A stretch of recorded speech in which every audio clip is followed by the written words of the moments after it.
una vez más preparados para recibir la palabra del Señor. Yo también, ¿no? Porque no es que hablo para los demás, el que está acá habla para todos, así que que el Señor esté tocando mi corazón también.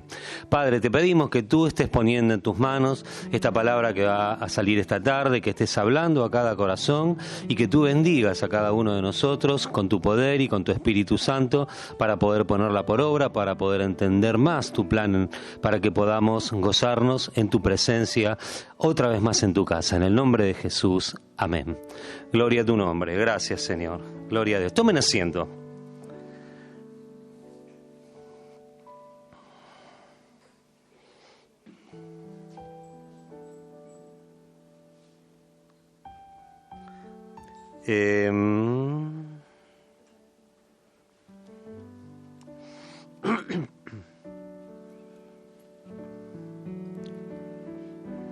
Resulta que esta semana, el domingo pasado, estaba hablando con una hermana sobre Apocalipsis y qué sé yo, y bueno, y me acordé que tengo, a ver, acá está. No sé por qué tarda en abrir. Ahora sí. Y tengo la necesidad de hacer un pequeño comentario sobre los primeros versículos, aunque sea, porque estaría bueno poder hacer algún día, capaz que este año o el que viene, un estudio, aunque sea no pormenorizado, pero que sí podamos entender un poquito más de qué se trata cada libro de la Biblia, y en particular que parece que fuera algo tan encriptado. Sin embargo, muchas veces creemos que el libro de Apocalipsis se refiere a los acontecimientos que tienen que ver con la destrucción del mundo, con la destrucción de la raza, con el acabar con todo lo malo, con acabar con... Es mucho más que eso. El Apocalipsis nos revela la personalidad del Señor, nos revela cómo es Él para con nosotros, su obra para con la iglesia, para con cada uno de nosotros en particular, cómo nos ama, cómo nos cuida, cómo nos protege, cómo aquel que no lo aceptó en su corazón va a tener que enfrentar en cierto momento las consecuencias de no haberlo hecho, y no como un castigo, sino como una pérdida, porque para nosotros el conocer al Señor es lo que más felices nos hace. Aquellos que no lo hacen pierden la oportunidad de esta felicidad que nos da la gracia divina que Él ha comprado para nosotros en la cruz. Así que quisiera leer en el capítulo 1 algunos versículos.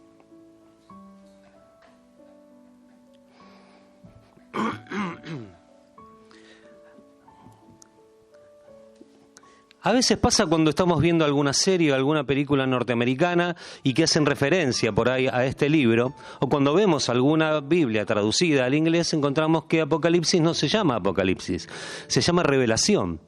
Y esto es porque esta palabra, Apocalipsis, deriva de una palabra que es apocalipsis, que significa sencillamente una revelación, quitar el velo.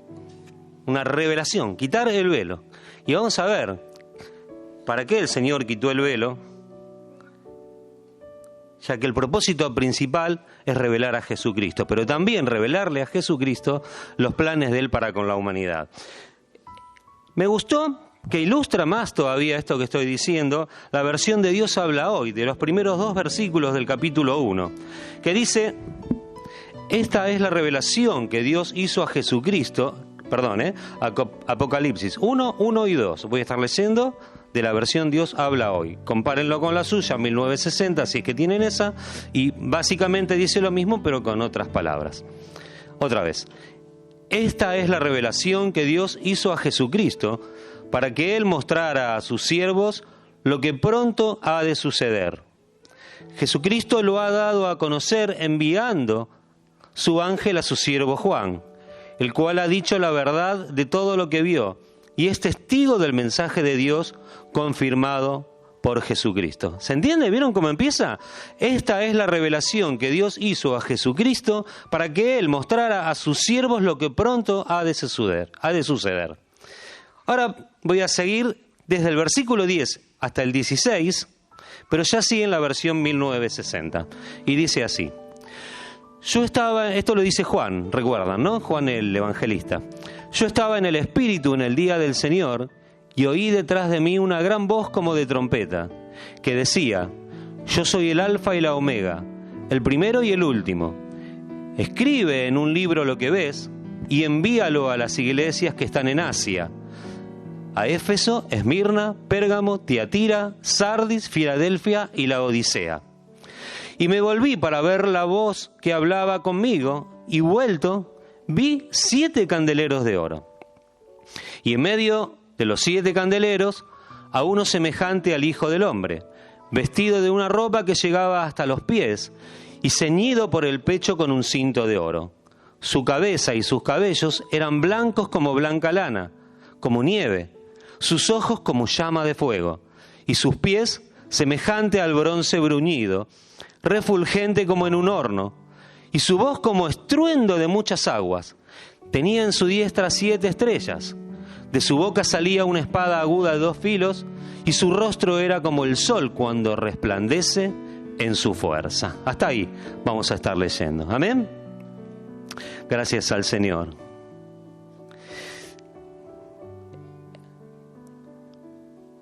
Para ver detalles que tienen que ver con el Señor Jesús, nos encontramos que a partir del versículo 13, Él está presente, si bien no lo nombra, con nombre y apellido, digamos, es el que está en el medio de los 7 candeleros, y da algunas referencias con respecto al Señor Jesús, Juan. Vieron que en el Apocalipsis, si tuvieron oportunidad ya de leerlo, sobre todo en el principio, encontramos que hay 7 de varias cosas. 7 candeleros, 7 iglesias, los 7 espíritus. Y cuando leemos esto encontramos que al Señor también se lo caracteriza con 7 cualidades, que no están enumeradas, pero las podemos ver. Ceñido el pecho con un cinto de oro, comienza diciendo. Cuando el cinto está ciñendo la ropa, es porque esa persona estaba en actividad. Recuerdan, la vestimenta de los varones en aquel entonces eran túnicas largas, y en otras oportunidades también, en otros versículos habla el apóstol, creo que Pablo, es que dice: ceñid vuestros lomos, ¿verdad? ¿Y qué quiere decir eso? Bueno, la túnica, al llegar hasta los pies, eso no permite ni correr ni trabajar cómodamente. Entonces, ¿qué hacían? Permiso. Hacían esto con la túnica, la levantaban y se la anudaban con un cinto sobre la cintura. Entonces eso les permitía correr, trabajar, hacer lo que fuera. El Señor Jesús, mientras estuvo aquí en la tierra, su ministerio fue permanente. Los pocos ratos que tenía lo despertaban porque había una tempestad en el mar, los pocos ratos que tenía para descansar. Su ministerio es permanente en estar en actividad. Y él acá lo vemos con un vestido hasta los pies, pero se ceñía con un cinto de oro. Por lo tanto, él estaba trabajando de alguna manera por nosotros, para la iglesia, para Israel.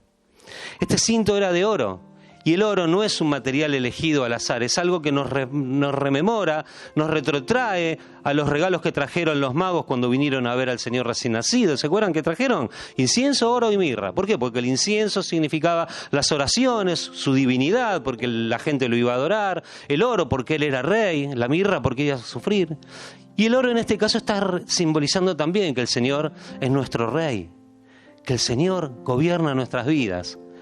Ese oro con el cual permitía que su túnica pudiera estar cómodamente sobre él para que pudiera seguir trabajando, nos trae también a la mente la actividad que llevaban a cabo los sacerdotes, que también tenían este tipo de vestidura cuando estaban en el templo y ministraban, que también tenían que hacerlo de esta manera cómoda.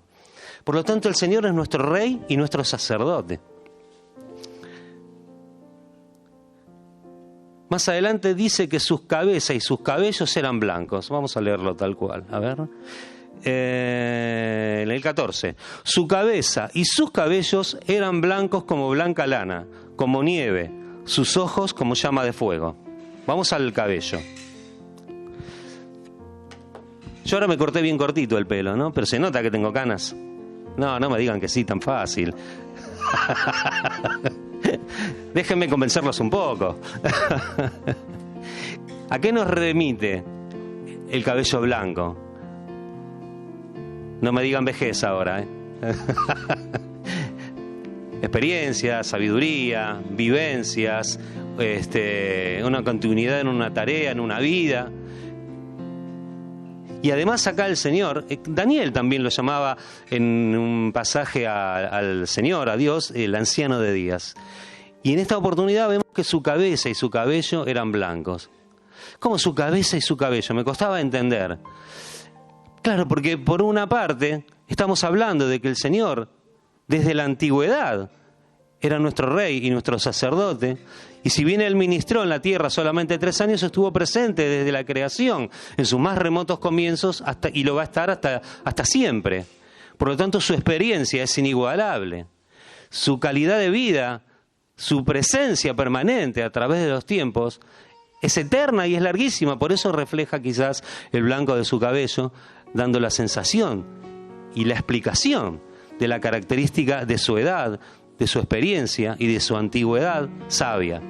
Pero además del brillo que había, seguramente, vieron que también dice en otra parte que en la Nueva Jerusalén no va a haber necesidad de lumbreras porque el Señor nos va a iluminar con su luz, su permanente luz, el reflejo de la gloria de Dios sobre sí mismo, también podía hacer que imaginemos esa presencia de Dios blanca iluminada, porque cuando uno ve algo que está muy resplandeciente, no alcanza a ver de qué color es y tiene todo ese brillo de la blancura. ¿Y esa blancura por qué es? Porque nos habla...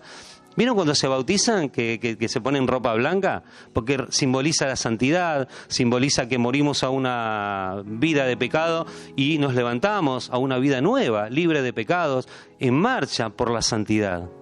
Esto el Señor nos estaba mostrando cuando Juan escribía de parte del Señor, esta revelación que lo mostraba a él como esa persona santa, 3 veces santa que es.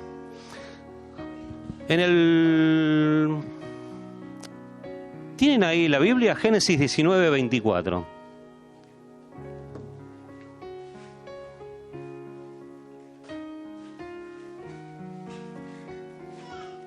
Génesis 19, 24. Dice: entonces Jehová hizo llover sobre Sodoma y Gomorra azufre y fuego de parte de Jehová de los cielos. Hizo llover azufre y fuego desde los cielos. ¿Por qué había caído fuego desde los cielos contra esta ciudad? Porque era una ciudad pecadora, porque era una ciudad que ya no tenía cómo encaminarse hacia el bien, y el Señor en esta oportunidad mostraba cómo su poder de fuego se inclinaba hacia aquellos que estaban apartados y lejos de Él. Esto el Señor, la revelación que estaba viendo Juan, tenía que ver con su mirada. El Señor ve todo. El Señor escudriña todo.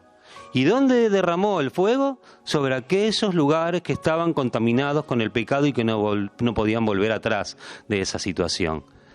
El Señor examina a todas las naciones, a todas las personas, y tenemos la gracia de haberlo conocido a Él y que no vea a través nuestro comportamiento, sino que lo vea a través de la sangre de Cristo que nos cubre, porque si no, ese fuego consumidor también tendría que haber caído sobre nosotros, porque somos pecadores, porque estábamos enemistados con Él. Sin embargo, Él no quiso que esto sucediera y mandó a Cristo a morir en la cruz.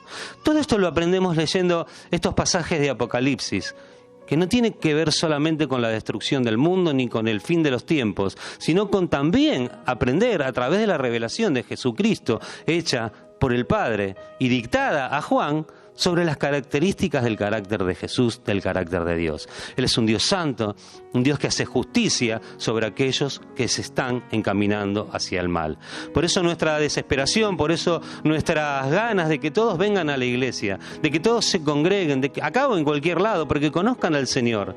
Porque sin el Señor, este juicio de condenación empieza a caer sobre la vida de las personas y sobre las naciones, porque es una ley que hace que esto así suceda.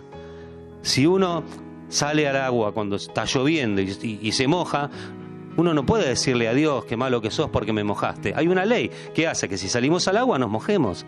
Hay una ley que dice que si estamos en el medio del pecado sin la gracia de Cristo en nuestra vida, no tenemos perdón y no tenemos redención. Por eso que tenemos que lograr que todos los que puedan vengan al Señor y lo conozcan, para que sean libres de este mal también. Dice que sus pies eran semejantes al bronce bruñido. Acá quiero leer Éxodo 27, 1 y 2. Cuando estaban construyendo el tabernáculo, Dios le dictaba a Moisés los materiales que tenía que usar para construirlo. Y cada material tenía un significado, y en particular había algo que era el altar de bronce. ¿Se acuerdan para qué era el altar de bronce? ¿Qué sucedía ahí? ¿Alguien lo tiene presente? Los sacrificios. Se tenían que sacrificar animales en el altar de bronce para que con esa sangre, en lugar de la sangre del pueblo que había pecado, pudiera Dios perdonar y ver a través de esa sangre el perdón hacia las personas que venían a Él.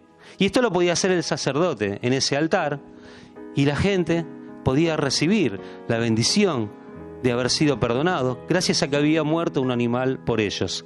Sin embargo, para nosotros, cuando decimos el Cordero de Dios que quita el pecado del mundo, vemos a Cristo tomando la forma de ese animal que moría en el altar de bronce.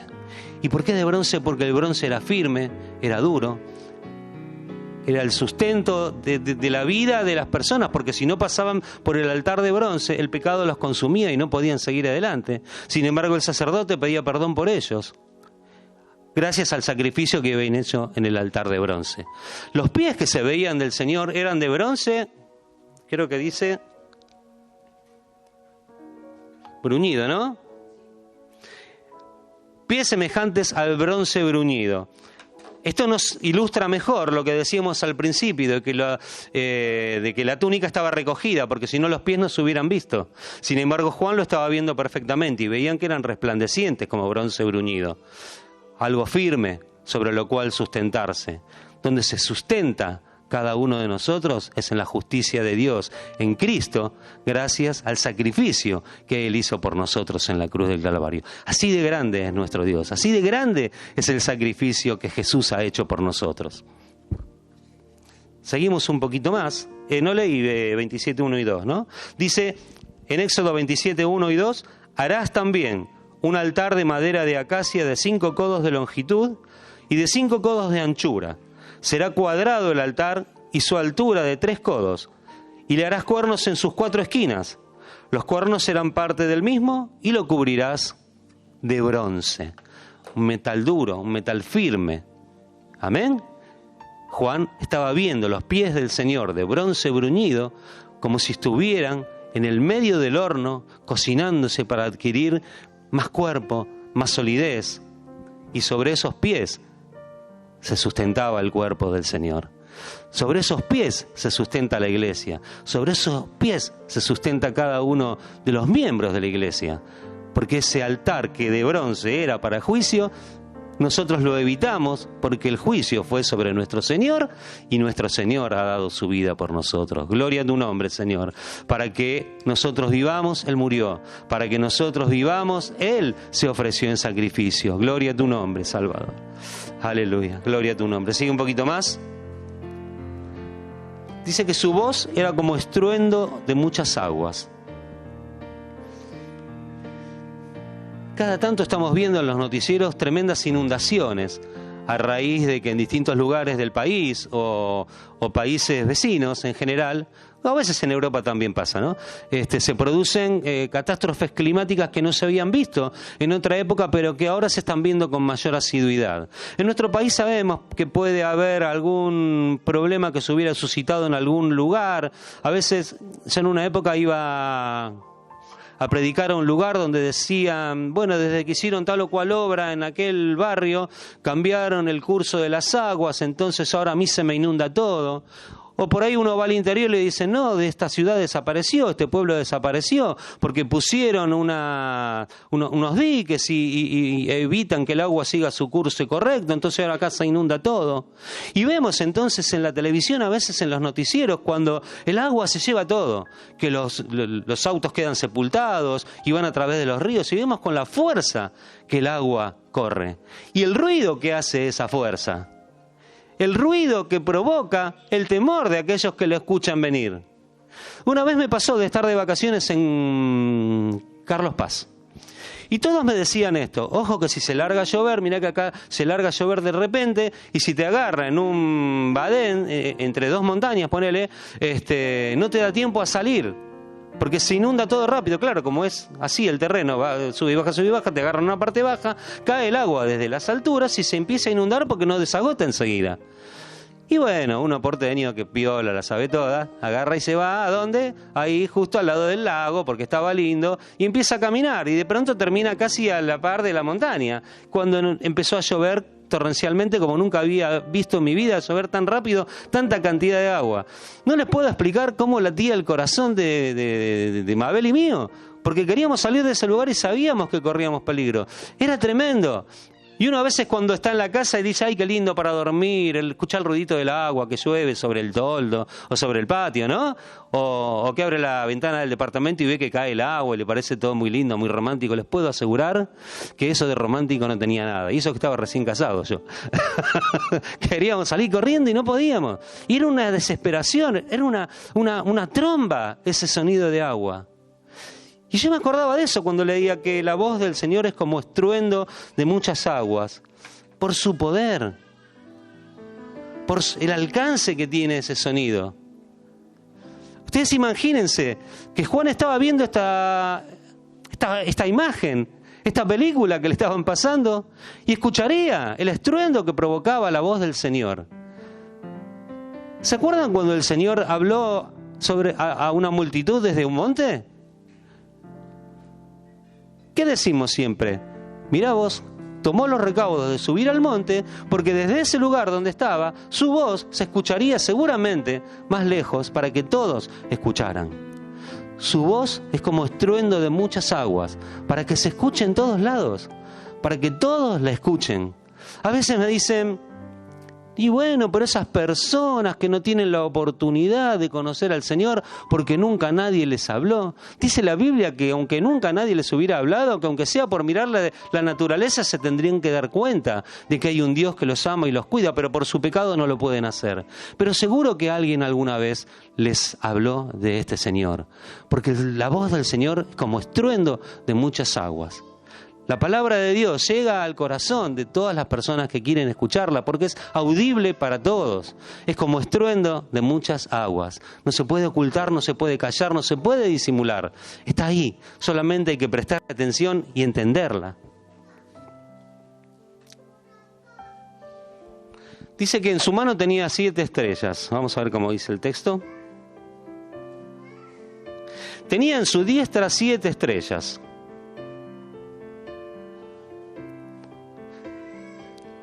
Cuando hagamos el estudio de Apocalipsis algún día, recuérdense de este pasaje, que merece alguna aclaración un poquito más profunda, pero entendamos solamente que cuando hablamos de esta situación y de esta figura que estamos viendo en este lugar, tiene que ver con que el Señor tenía en su mano todas las iglesias, que en su mano está en su diestra, no en sus manos, en su mano diestra, en la mano más hábil, en aquella que nosotros usamos para protegernos.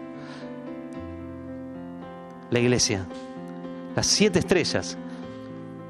No quiere decir que el Señor en este pasaje habla solamente de las 7 iglesias que están mencionadas en Asia Menor, sino que es un mensaje, podríamos entenderlo, para todas las iglesias, para todas las épocas, para todas las iglesias en todo lugar y para todo creyente en todo lugar. Y esos son los que están a la diestra, a los cuales el Señor protege, al Señor cuida, el Señor corrige, el Señor enseña, el Señor modifica algo en nuestras vidas. ¿Por qué? Porque nos quiere proteger, porque si hacemos lo malo, vamos a pagar las consecuencias, porque hay una ley que vuelve en contra de aquel que hace lo malo. Y Él quiere que hagamos lo bueno, para que el Espíritu Santo obre en nuestra vida y nos ayude a crecer cada vez más. Como espada de 2 filos salía de su boca. ¿Saben qué me llamó la atención? Lo de la espada de 2 filos, porque varias veces es mencionada. Y la primera vez que encontramos una espada en la Biblia, la encontramos en Génesis 3:24, donde después de haber pecado el hombre y es expulsado del Edén, miren lo que le dice Dios a Adán, en Génesis 3:24. Echó, pues, fuera al hombre y puso al oriente del huerto de Edén querubines y una espada encendida que se revolvía por todos lados para guardar el camino del árbol de la vida. La espada impedía que otra vez el hombre pudiera tener acceso a la comunión con Dios.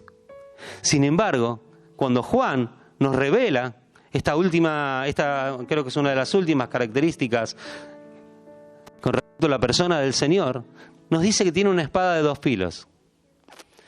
La palabra de Dios es como una espada de dos filos.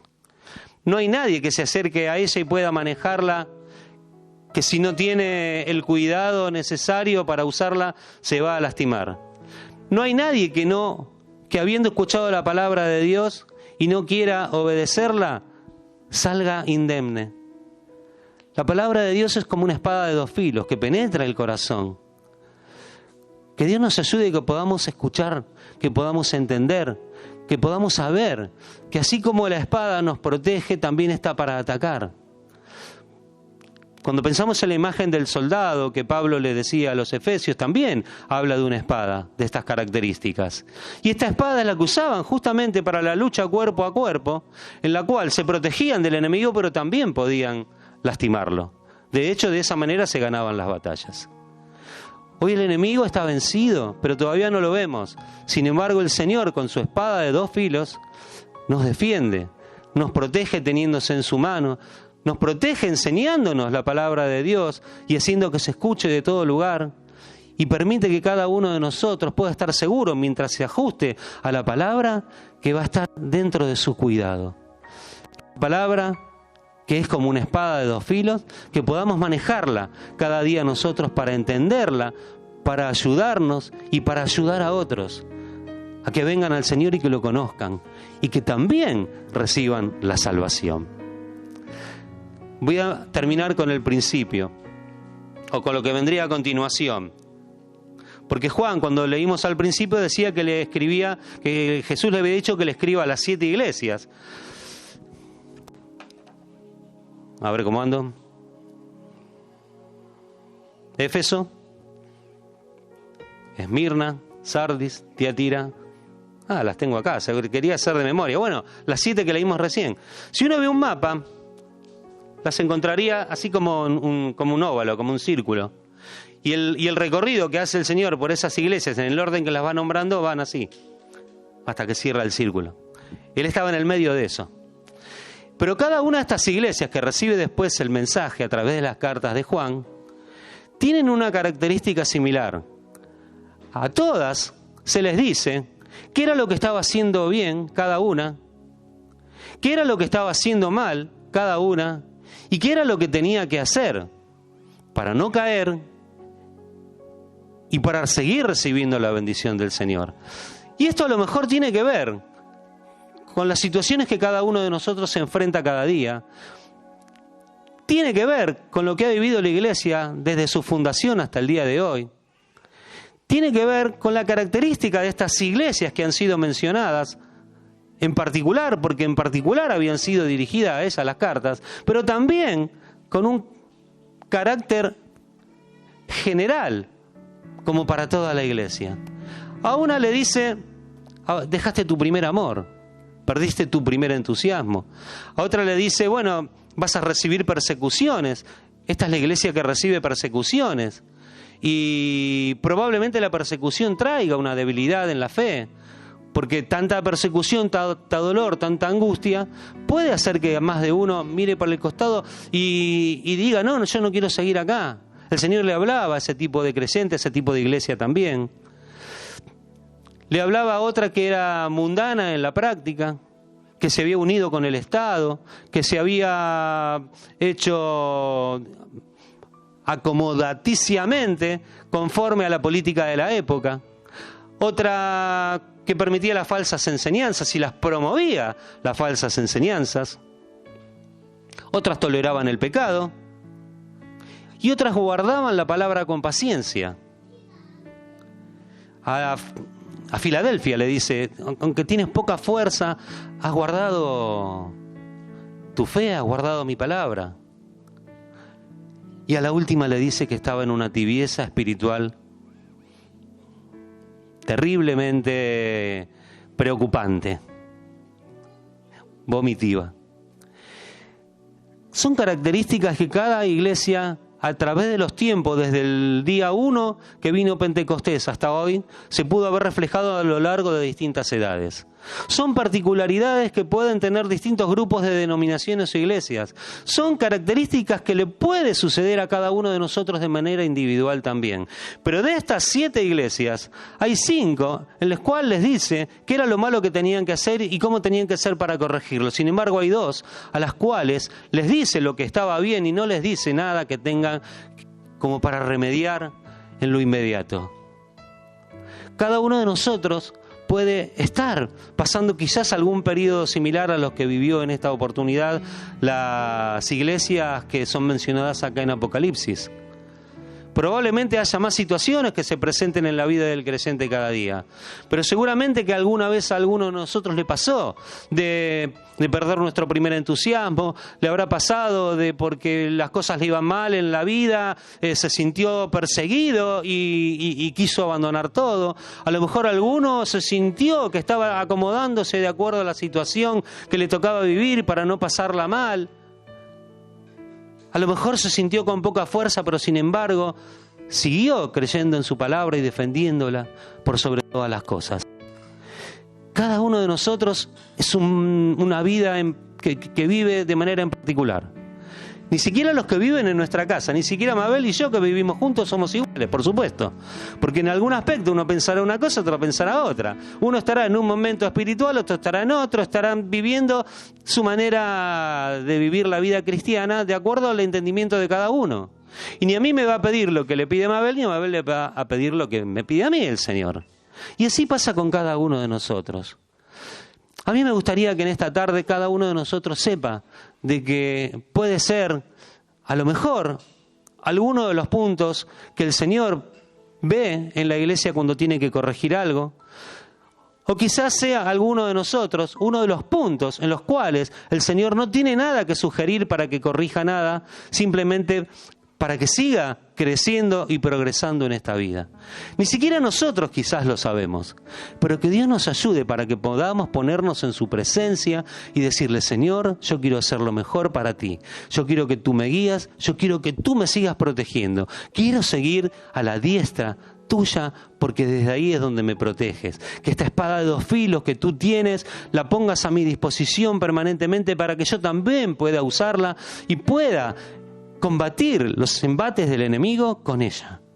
No nos tenemos que pelear con aquellos que no coinciden con nosotros.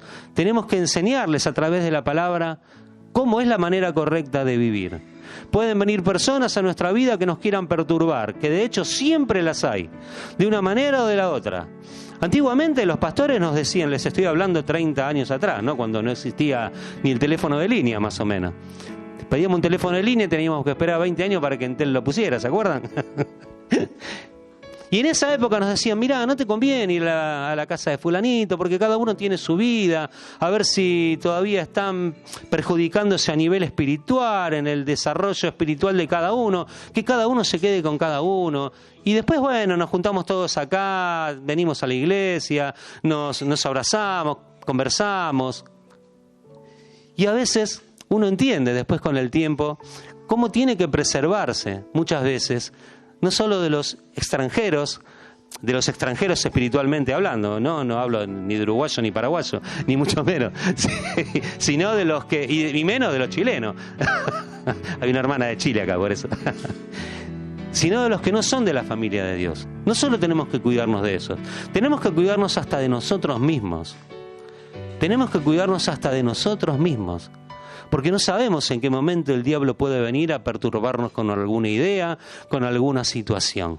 Pero tampoco tenemos que vivir pendientes de que, hoy diablo, hay personas que yo conocí en mi vida, 40 años de cristiano, y que he visto a más de uno tener como latiguillo o como único tema de conversación: no, que el diablo me quiere destruir, que el diablo me quiere hacer esto, que el diablo... No vivas pendiente del diablo, viví pendiente de Dios. Tené tu espada de 2 filos, tené la palabra lista en tu corazón y en tu mente para que a través de ella puedas sortear las dificultades. Ahora sí, si alguien te llama para hablarte cosas que no son conducentes hacia un desarrollo espiritual productivo, si son para traerte malas noticias, si son para traerte perturbación, destrucción, si son para traerte daño, si son para molestar espiritualmente tu crecimiento, cortá, no les atiendas. ¿Yo saben cuántos tengo bloqueados? Un montón en mi Facebook, porque me gusta tener redes sociales para tratar de llegar de alguna manera con algún versículo, con alguna idea hacia las personas que no conocen al Señor para que éstas las conozcan. Pero cuando veo, la otra vez me suscribí, no sé cómo se dice, a un grupo que decía amigos o reflexiones sobre Spurgeon, qué sé yo. Y Spurgeon fue un predicador muy notable, con una muy buena doctrina. Si bien uno siempre, yo a esta altura siempre saco cositas a las cuales adhiero y a las cuales no, pero son obviamente hombres de Dios. Entonces, bueno, digo, qué bueno que está, pondrán versículos, predicaciones de él. No, se lo pasaban criticándose entre todos. Y uno por ahí decía, qué sé yo, bueno, que el Señor nos bendiga para que hoy en este día salgamos a la calle a predicar. Y saltaba otro y le decía, ¿por qué este día? ¿Por qué no predicás siempre? Y ya empezaban que pare más y me borré, ¿no? Y así son todas las redes sociales. Y a veces son aquellas personas que creíamos cercanas también a nuestra vida, que con algún comentario pretenden estorbarnos y destruirnos. Que Dios nos ayude. 7 iglesias, 7 recomendaciones, 7 elogios y 5 correcciones sugeridas, pero cada una de esas también era acreedora a un premio. El árbol de la vida, te pondré y serás columna, en el templo del Dios viviente, todas tenían un beneficio. Yo no sé qué beneficio quiere usted hoy. ¿Quiere tener algún beneficio? ¿Vieron cuando van al supermercado y que le dicen el segundo al 80%? ¡Qué lindo! Uno compra 2 enseguida, ¿no? A mí me enseñó Mabel. Vos comprás las ofertas, me dice.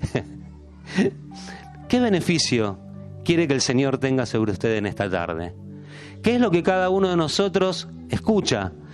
¿Qué es lo que cada uno de nosotros anida en nuestro corazón? ¿Qué es lo que cada uno quiere para su vida? Que Dios nos ayude y que podamos hacer como esos que no necesitan corrección, y si la necesitan, que estemos en las manos de Dios, preparados para que Él arregle en nuestra vida todo lo que necesita, para que podamos seguir creciendo y que el galardón de cada uno sea digno y que seamos dignos merecedores de Él. Que Dios nos ayude. Estamos sobre su mano, sobre su diestra. Estamos en la gracia, no tenemos que ofrecer sacrificio, no tenemos que hacer sacrificio nosotros, tenemos que dejar que el Señor nos inunde con su Espíritu Santo, que nos llene de su Espíritu Santo y que por medio de su palabra nos hable cada día y que nosotros podamos también por medio de su palabra exaltarlo y bendecirlo y darle gracias por lo que Él ha hecho con nosotros. Gloria a tu nombre, Señor, gloria a tu nombre. Le voy a pedir que nos pongamos de pie y vamos a pedirle al Señor que esté derramando de su bendición sobre nosotros en esta tarde. Señor, tú ves nuestros corazones, tú ves en donde cada uno necesita corregir algún aspecto de su vida. Señor, tú ves qué es lo que nos edifica, qué es lo que nos perturba, qué es lo que nos hace retroceder, qué es lo que nos hace felices, qué es lo que nos entristece. Señor, ayúdanos a seguir adelante por medio de tu palabra, para que podamos escuchar tu voz, para que podamos escuchar tu voz que nos edifica, para que podamos sentir tu protección sabiendo que es lo mejor que podemos hacer hoy en día. Señor, si hay algo que hemos estado haciendo y tú quieres quitarlo de nuestra vida, nos ponemos en tus manos para que lo hagas. Señor, si hay algo que tú quieres darnos a nuestra vida y que no sabíamos que teníamos que recibirlo de este modo, abre nuestro corazón para que podamos recibirlo, Señor amado, y que tú eres el único que conoce nuestro corazón y sabes cómo hacerlo para que cada uno de nosotros siga creciendo más y más en este camino glorioso en el cual tú nos has puesto. Señor, te damos gracias por este amor y por esta salvación tan grande, y te pido que nos estés ayudando en todo esto por medio de tu Espíritu Santo, dándote las gracias en el nombre de Jesús. Amén.